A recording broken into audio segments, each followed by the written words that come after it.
శ్రీ సద్గురు పరమాత్మనే నమః. శ్రీ స్వామి అచలానంద గురుభ్యో నమః. మనం ప్రయాణానికి వెళ్ళాం కదా, తిరిగి వచ్చేసాం, అయిపోయింది. ఆ కారుని ఏం చేస్తాం? గరాజులో పెట్టేసి ఇంట్లోకి వెళ్ళిపోతాం.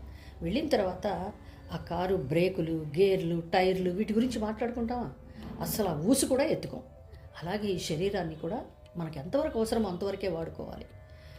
పొద్దుగూకులు ఈ శరీర భ్రాంతితో ఉండకూడదు. ఈ శారీరక సుఖాలు, భోగ భాగ్యాలు, శారీరక బంధాలు ఇవన్నీ శాశ్వతం అనుకుంటూ విపరీతమైన మోహాన్ని, వ్యామోహాన్ని పెంచుకోకూడదు. దారేషణ, ధనేషణ, పుత్రేషణ, ఈ 3 ఈషణ త్రయాలు, వాటిని వదిలేసేయాలి. అంటే అదంత తేలికండి వదలటం? అస్సలు కాదు, తేలికే కాదు.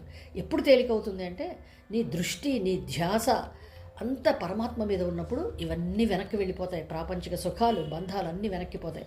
ఉదాహరణకి నీవు అమెరికా ప్రయాణం అయ్యావనుకో, ఇండియా నుంచి నువ్వు అమెరికా వెళ్ళే కొద్దీ ఇండియా దూరం అయిపోతూ ఉంటుంది కదా, అంతే, జస్ట్ సింపుల్.